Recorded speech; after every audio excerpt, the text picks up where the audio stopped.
The blizzard was supposed to last 2 days. Then 2 became 3. Then I was on day 4, holed up in my cabin. The only thing I could see outside was the snow. A white, shifting void that obscured the rest of the mountain range.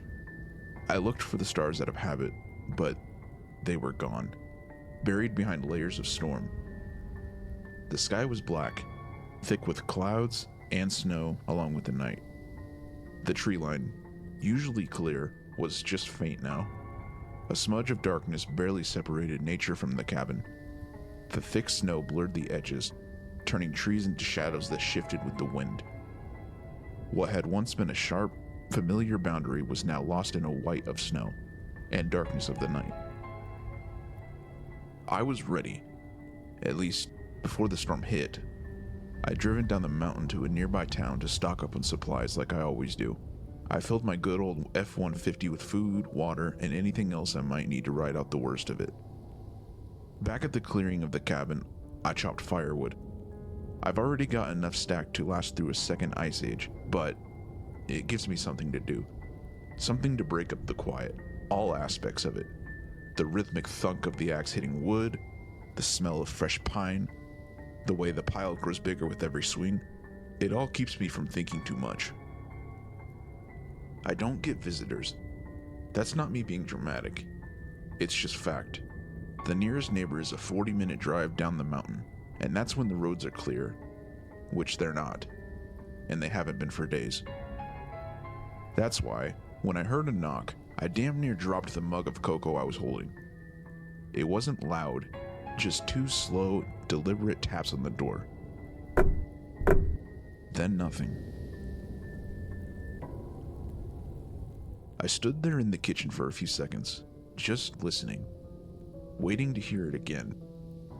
The storm was still going strong outside, but underneath the wind, the silence settled again like a blanket. Neither a knock nor a voice calling out followed. I figured I imagined it, cabin fever and all that. It wouldn't be the first time. But I walked to the door anyway. Something in me wouldn't let it go. It could have just been curiosity, or maybe I was just so goddamn starved of company that I wanted there to be someone out there. I opened the door, and there he was. A kid in his early 20s, maybe. He could have passed for a college student if he wasn't half frozen. His face was pale as paper, lips blue, eyes wide, and a glassy look like he wasn't all there. Snow clung to his coat in heavy clumps, and he was shaking so hard his teeth were clattering together. "God," I said, before I even thought about it. He didn't answer. He didn't even look at me. He just stood there, trembling in the doorway, like he didn't know where he was. I should have hesitated. Should have asked what he was doing out in the blizzard, who he was, or how he even got up here.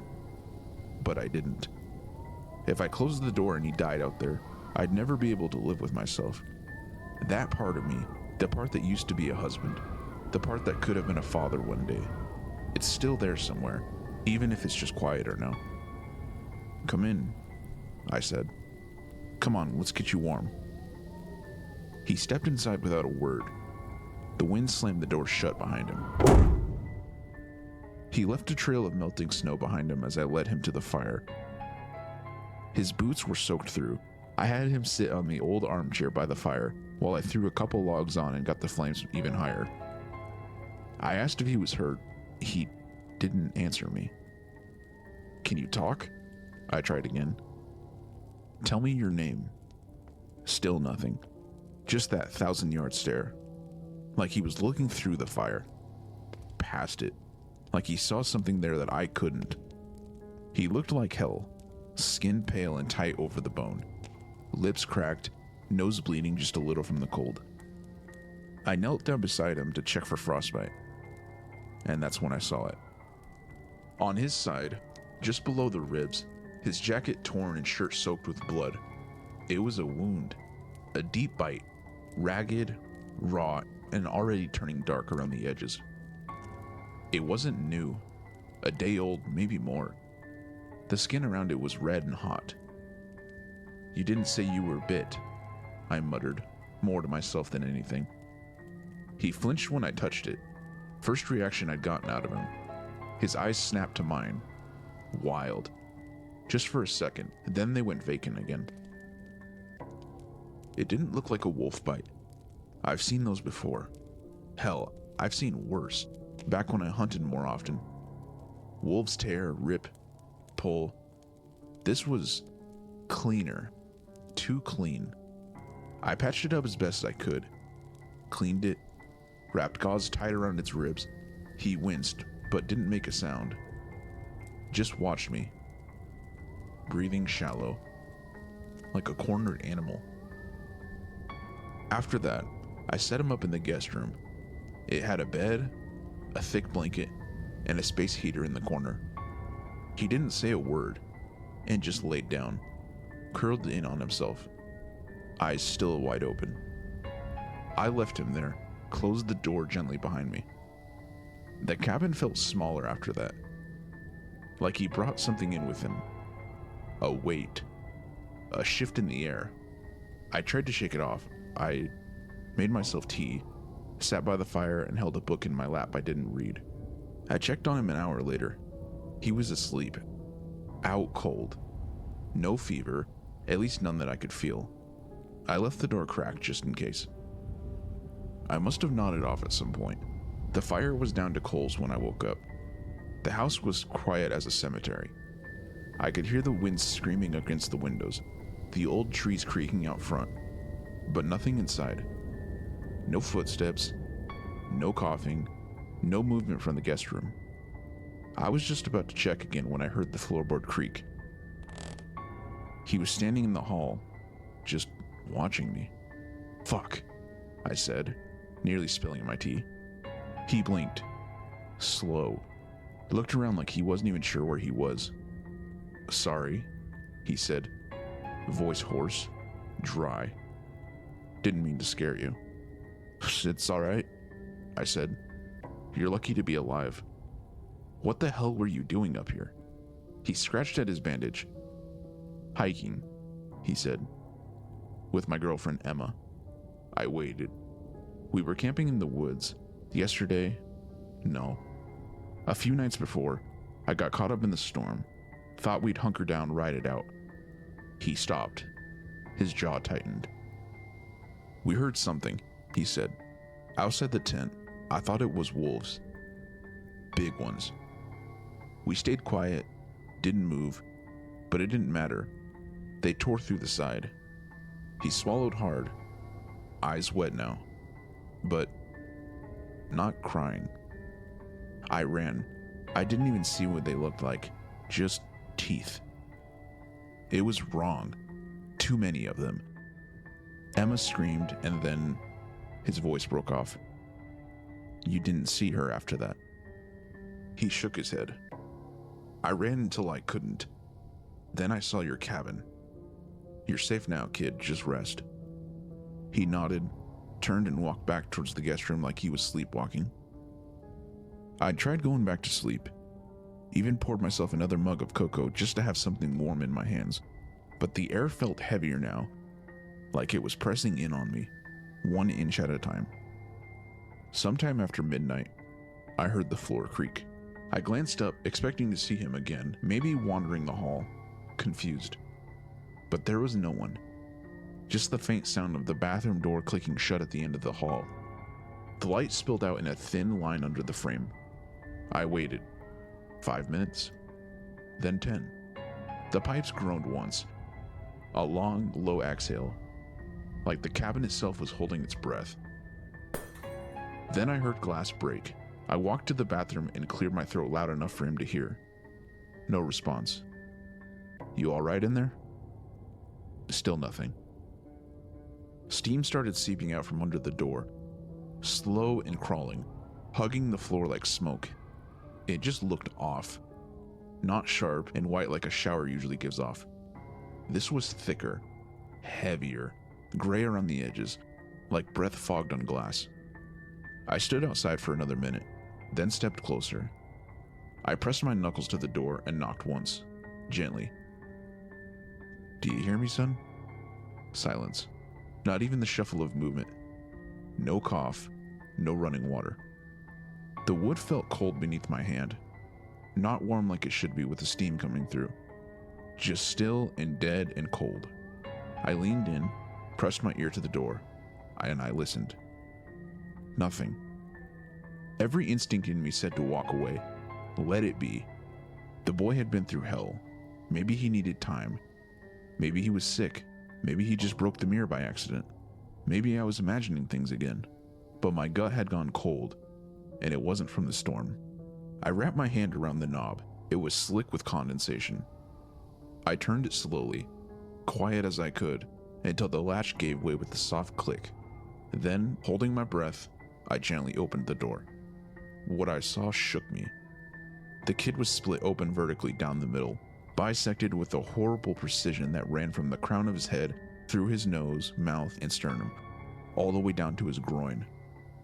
The bathroom looked like a butcher's block, the tile flood underneath stained with something dark and moist.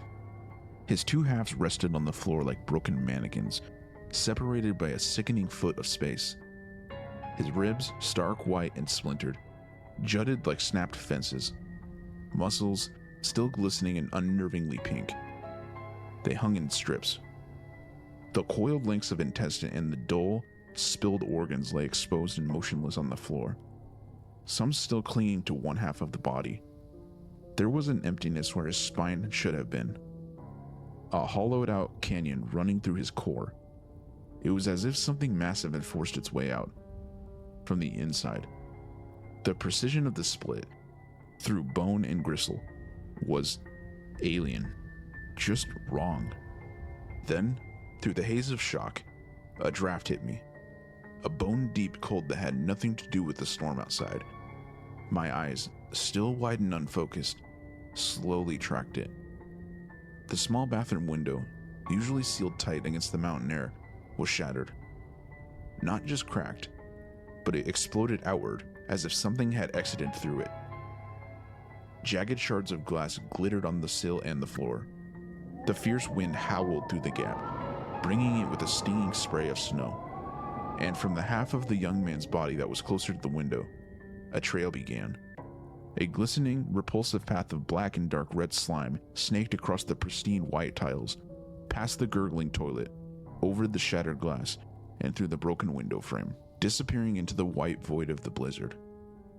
I thought it was blood, but it was thick, viscous, and seemed to pulsate faintly in the dim light, leaving an oily sheen in its wake.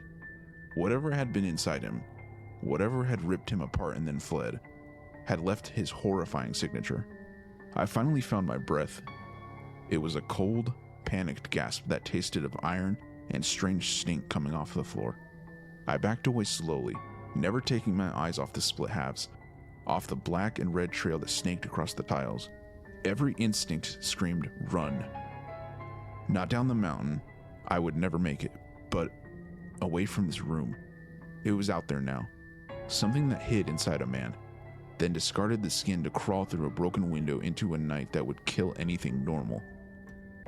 The thought of it sliding down the mountain, of it reaching the small, defenseless town I had just driven through days ago, made adrenaline surge through paralysis. It couldn't make it to the town. Not on my watch. My feet moved before my brain gave the order. I didn't bother closing the bathroom door. The horror had already escaped. I moved past the living room where the cozy glow of the dying fire felt like a cruel joke and into the master bedroom. I went straight to the closet. Tucked behind my winter gear, right where I always kept it, was my Remington 870. I pulled it out, the cold steel of the pump action a familiar weight in my hands. I grabbed the box of double-aught buckshot from the shelf, spilling a handful of crimson shells onto the carpet, but I didn't stop to pick them up. I loaded the shotgun quickly, the sharp, metallic cutting through the roar of the wind. It had been years since I'd pointed a gun at anything that wasn't a deer, but looking at the slick, dark trail leading out of my house, I knew this was not just a normal living being. This was stopping something that was already dead, something that had worn death and then shed it. I wasn't a hero. I was just a widower with a cabin, a shotgun, and a terrifying realization. I was the last line of defense. The storm that had trapped me had trapped it too. on the mountain. I held the shotgun steady, my knuckles white. The wind howled outside, the trees creaked. I checked the hall one last time, glanced at the horror show of the bathroom, and then moved toward the front door. There was no plan. There was only the gun in my hands, worry in my heart, and the knowledge that something sinister was crawling through the snow towards civilization. I flipped the deadbolt and hit the door with my shoulder. The wind was a physical blow, a sudden, blinding white sheet that stole my breath and stung my eyes. The roar of the storm swallowed the world around. It was a complete whiteout. My eyes searched frantically for the trail. The front porch was already buried under a fresh drift, but I knelt down, shielding my face against the immediate sting of the snow. There it was. Still outside the bathroom window on the other side of the perimeter, the oily black and crimson slime was already freezing, but it hadn't been buried yet. It was distinct, lying on the otherwise clean snow like spilled ink. It didn't just drip, it looked like something had slithered. I followed it, sinking immediately into the drifts of my knees. The air was so cold it burned my lungs. I kept the Remington high. Its barrel was a dark, steady presence against the blinding white. The trail, growing in width as I followed it, led past the woodpile and headed directly for the tree line. The trees themselves were black specters against the night, swaying and groaning under the weight of the snow. I fought against the resistance of the deep snow, pushing myself faster, driven by a metallic reek of the slime that, in the freezing air, seemed to linger. I was maybe 20 yards from the cabin, battling a sudden, heavy gust when I saw it. At first, I thought it was a buck driven mad by the storm. It was easily that size. Low to the ground, its dark shape barely discernible in the whirling vortex of snow where the cabin's clearing met the forest edge. But it didn't move like a deer. It didn't trot or bound. It scuttled. It was hunkered down, its massive body creating a brief moment of stillness in the blizzard, a small, black shadow against the white fury. I stopped dead, sinking deeper into the drift. I raised the shotgun, pushing the safety off with a dry. Through the shifting veil of snow, I strained to make out details, and the details I found were strange. It was hairy, thick black fur matted and clotted. The fur was plastered down in clumps, matted thick with the same crimson slime that lined the floor of the bathroom. Its bulk seemed to be expanding, the hair giving an immense, distorted volume, but the low, hunched posture suggested it was something that preferred to crawl. It had multiple limbs, just too many, working in sync to move it along the ground, thick, jointed appendages that glistened unnervingly. The sight was a sickening contradiction. The heavy, dense covering of fur mixed with the raw, unnatural sheen of the slime. It looked like a living, wet wound covered in an animal's coat. Then it lifted something. Its head.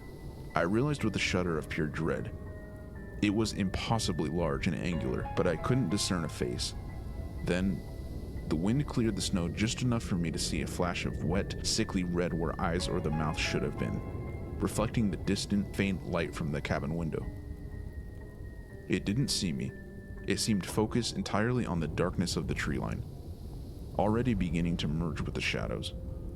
It was moving, still low and fast, dragging its huge, repulsive body away from the cabin and toward the mountain pass that led to town. I gripped the shotgun, ignoring the trembling of my own body. The blizzard made the shot difficult, but the distance was short.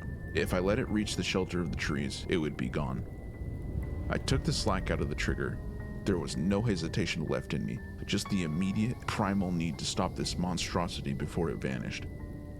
I squeezed the trigger. The sound of the Remington going off was deafening, a violent that shattered the stillness of the snow. The flash of the muzzle momentarily burned the image of the creature into my retina. I felt the powerful kick of the shotgun against my shoulder, and a split second later, the buckshot slammed into the creature's massive torso. It didn't go down. Instead, the thing let out a sound that cut right through the howling wind.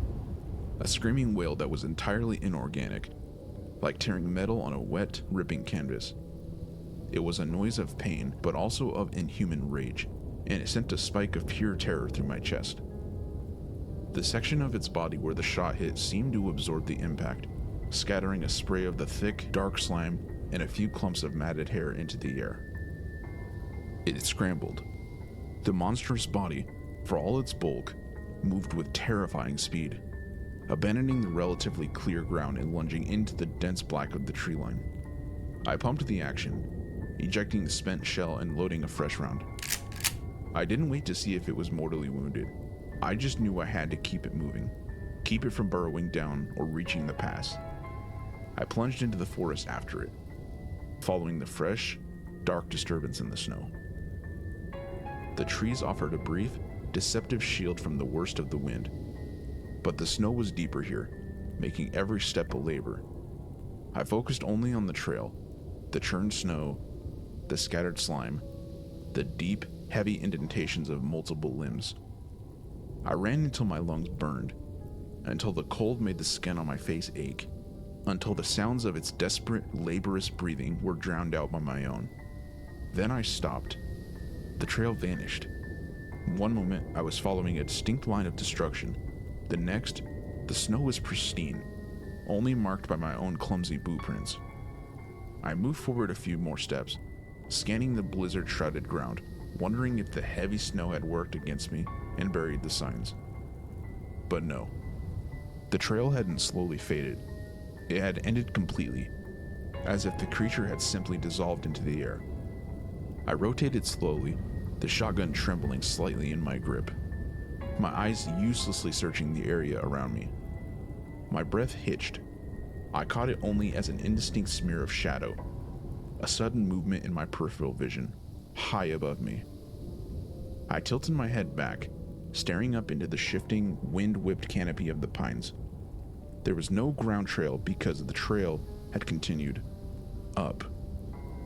The dark, oily slime wasn't on the snow anymore. It was smeared high on the bark of the nearest trees, running in sickening, vertical streaks. The monster hadn't been slowed. It had simply used the vertical space the forest offered. It had the high ground. It was above, hidden by the night and the dense pine needles, and I was exposed beneath it. My heart hammered against my ribs. I had gone from the hunter to the obvious slow-moving target. I scanned the dark trunks of the nearest pines, searching for any break, any shelter that might afford me a moment of cover. About 10 feet away, a massive, ancient pine had been partially uprooted long ago, its gnarled root system exposed. The dirt and the thick, woody roots had formed a dark, protective cave against the elements. I dove toward it, dropping to my hands and knees in the snow. I wedged myself into the space beneath the largest root, pulling the shotgun close to my chest. My back pressed against the cold, frozen earth. I held perfectly still, straining my ears against the wind, forcing myself to shrink into the shadows and the earth. It was silent again, save for the storm. The vast, black space between the high branches and the low earth was now where the true danger lay. I looked up through an opening in the uplifted roots, seeing only the tangled darkness. I waited for a drop of slime, a tremor of a branch, or the silent, horrifying moment when that massive, hairy, glistening shape would descend. I stayed perfectly still, trying to slow the panicked rush of my breath. The silence, punctuated only by the wind, was unbearable. The creature was somewhere above, hunting for the man that had just fired the loud, disruptive weapon. Then the snow began to sift down, not from the storm, but from the branches above. Chunks fell, followed by a sudden, heavy thud just yards away. It had dropped. The creature was on the ground again, but now it wasn't scrambling away. It was waddling. A fast, deliberate, low-to-the-earth movement, like a massive, glistening insect trying to appear harmless. Its bulk seemed even more immense now that it was no longer distorted by the heights, and I could hear the wet, squelching sound of its many appendages on the snow. It moved slightly into a small clearing around my hiding spot. I was pressed so tightly against the frozen roots that the wood dug painfully into my spine, but I didn't dare flinch. I had already positioned the Remington. My shooting hand gripped the trigger.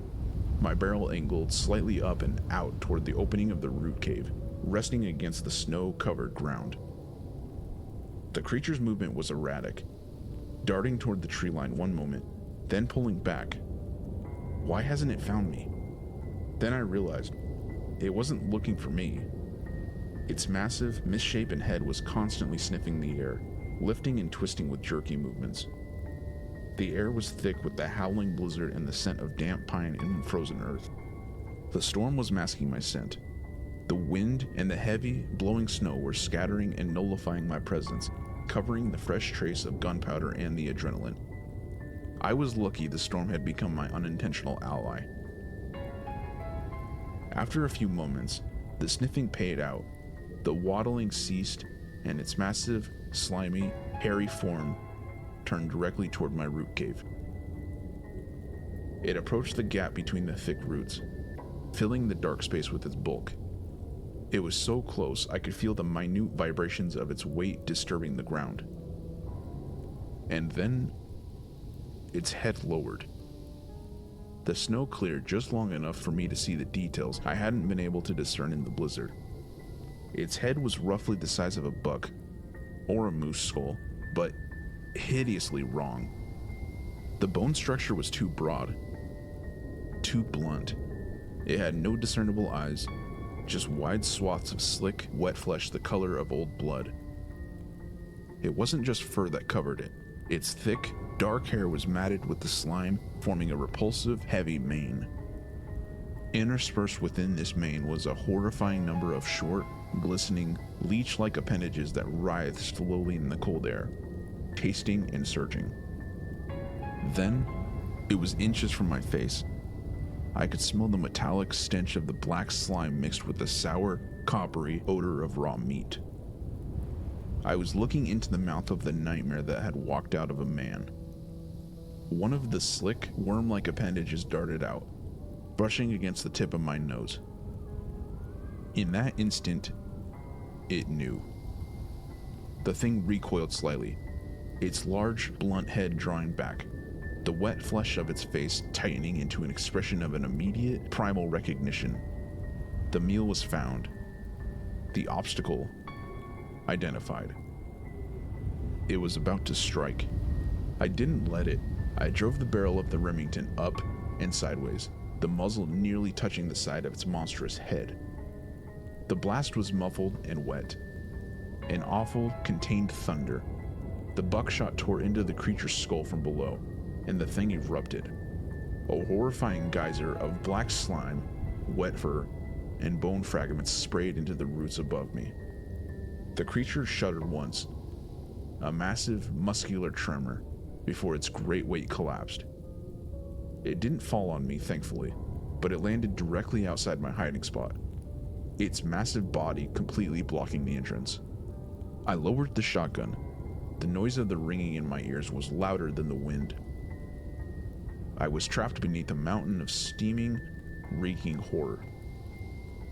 The ringing in my ears faded slowly, replaced by the sickening sound of hot, wet matter sizzling on frozen snow. I was entombed. The creature's immense, cooling mass was pressed up against the root system, sealing the entrance to my makeshift bunker.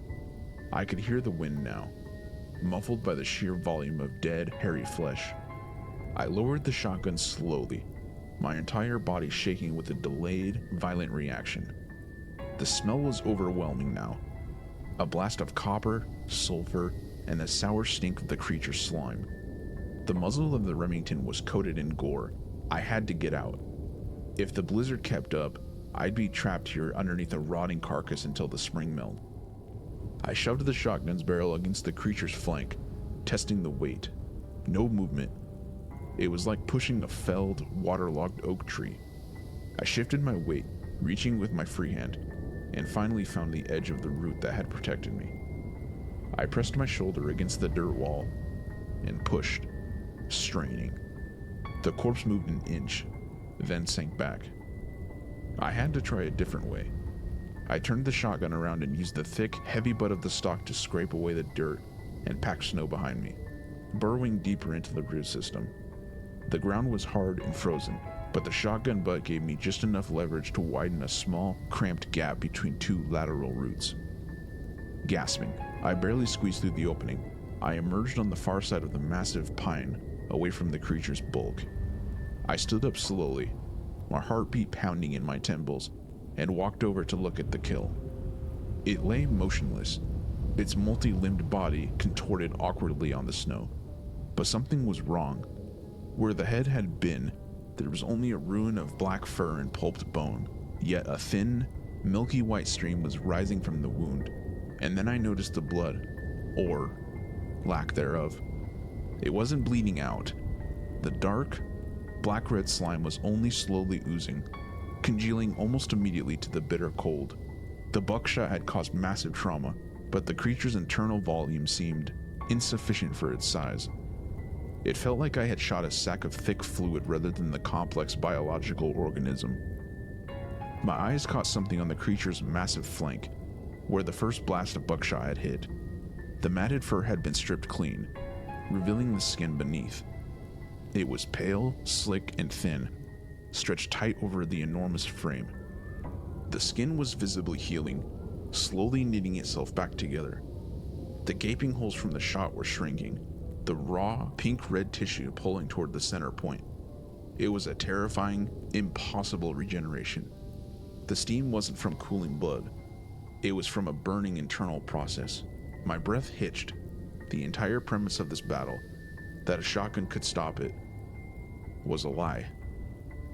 I had maybe 10 minutes before it was functional again. I had to get back to the cabin, not just for ammunition, but for something heavier, something more final. I turned and ran like a madman, the snow swallowing my footing, the low branches whipping my face. The familiar trek back to the cabin was a blur of white and black, driven by a cold fear that the monster would simply stand up behind me. I burst through the door, slamming it shut and throwing the deadbolt, though I knew a simple piece of metal wouldn't hold that bulk for long. I raced past the silent horror of the bathroom and into the storage closet.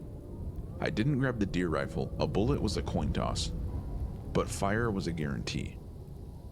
Tucked behind the winter tires were 2 red 5-gallon jerry cans, one for the snowmobile, one for the backup generator. I grabbed the can of kerosene too and yanked it out. It would burn slower and hotter than the gasoline. Next, I needed a wick. I dove into the kitchen, grabbing the thickest rag I could find, a towel used for drying dishes, and stuffed it into my pocket. The light was my last stop. I opened the kitchen drawer and snagged a long, thin butane lighter that was used for starting the pilot light. I was ready, but not fast enough. The quiet, heavy silence I'd endured for the past few minutes was broken by a sound I had only heard when cutting down trees, a slow, heavy, ripping sound coming from the side of the cabin, the side where the bathroom was. It had found its way back. The hole it created to exit the young man's body wasn't large enough for its current monstrous size, and it wasn't trying to climb through the window. It was tearing the wall apart. I could hear the sickening crunch of frozen pine breaking and the sound of thick wood snapping. I had to assume it was fully healed, or close enough to it. The storm, which had given me cover, now threatened to bury me inside my own cabin if I wasn't careful. I had to take the fire to the monster. I yanked the front door open. The kerosene can was heavy and cold in my hand. I plunged back into the blizzard. The creature wasn't at the door. I rounded the corner of the cabin, the heavy kerosene sloshing, and saw the damage. A huge section of the wall near the bathroom was ruined. Wood splintered, and insulation streaming out like cotton guts. The creature was there, its massive, steaming head pulled back from the shedded wall. It saw me instantly. The bluff of the blizzard had been called. I was standing in the open, and it was less than 20 feet away. It began its repulsive, slow waddle toward me. Its limbs churned the snow. The black slime glistened, its regenerating head tilted low. It was honed in on me. I dropped to a knee, pulling the heavy can close. I twisted the plastic cap off, then tore the towel from my pocket, shoving one end into the neck of the can to soak. The stench of the oil and the creature's musk mingled horribly in the cold air. The monster was 10 feet away. I didn't try to aim. I just tipped the heavy can and began to drench the path between us as I walked backwards. I emptied half the 5 gallons in a wide, black arc right into the snow and across the creature's forelimbs. The kerosene didn't mix with the snow. It simply stained it, turning the white ground into a shimmering black slick. The creature didn't stop. It waddled right through the flammable pool, its greasy fur absorbing the oil.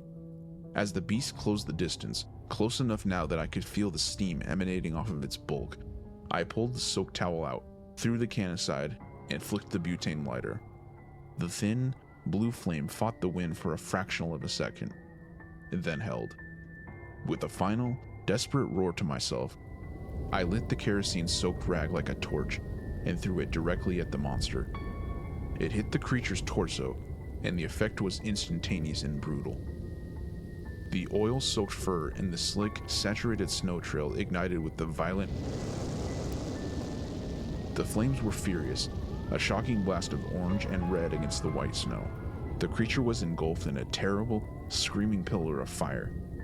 The kerosene and the creature's own slick, greasy essence fed the flames instantly, making them burn with a blinding, hot intensity. The monster shrieked, a sound of agony and pure animal terror, and began to thrash violently in the fire. It wasn't waddling anymore. It was rolling in the snow, trying to beat out the inferno. Fortunately for me, the flame stuck to its oiled coat like glue. It was a chaotic, burning silhouette against the backdrop of the swirling blizzard. The thick, black smoke was lost immediately in the swirling white. I backed away. The heat of the fire was a shocking contrast to the bitter cold. I watched the creature convulse, unable to stop the burning, unable to heal what was being systematically destroyed. The smell of burning hair, oil, and something metallic, sweet, was nauseating. Finally, after a minute that felt like an hour, the thrashing stopped.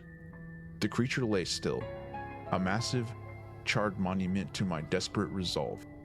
The fire still raged, but the movement was gone. I leaned against the icy wood of the cabin, the shotgun forgotten at my feet. The flames were already starting to melt, a ring of snow around the body. But the blizzard continued to rage. The intense heat from the burning carcass was already beginning to recede, fighting a losing battle against the continuous onslaught of the blizzard. I stood for a moment, letting the sheer exhaustion wash over me, before the pragmatism and the determination of the mountain man kicked in. The fire was dying, and what was left of this thing couldn't be allowed to heal, or even to rot here. I grabbed the heavy kerosene can and emptied the last of its contents into the smoldering pile, coaxing the flames back into a furious, consuming roar. I moved the equipment inside, then returned to the blazing carcass with my axe. It took a sickening 15 minutes of hacking and separating what was left of the creature's bulk. I dragged the black, escaping chunks from the snow and tossed them back into the heart of the blaze. The air was thick with the stench of oil and the sweet, terrible smell of burning meat. I was purging the mountain of this evil. When I was done, only a patch of melted snow and a few glowing embers remained. I stood over the pyre, the axe hand cold in my numb hands, watching the last of the embers fade into the furious white. I turned, intending to head back inside, lock the doors, and face the grim reality of a split body in the bathroom.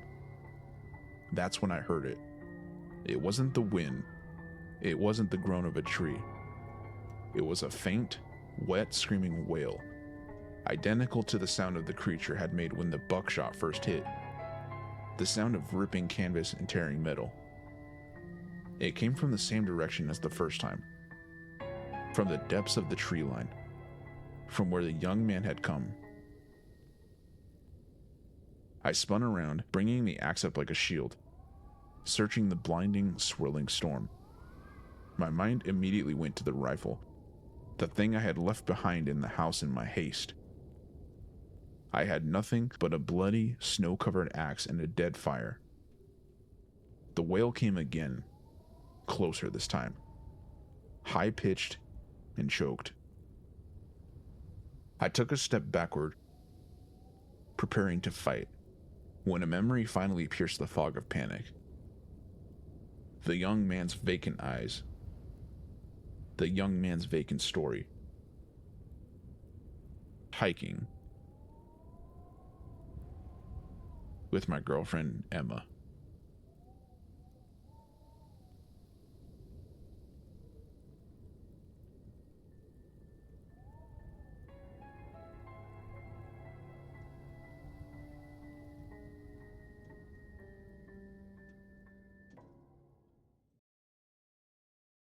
Hey everyone. If you've made it this far, first off, you have great taste.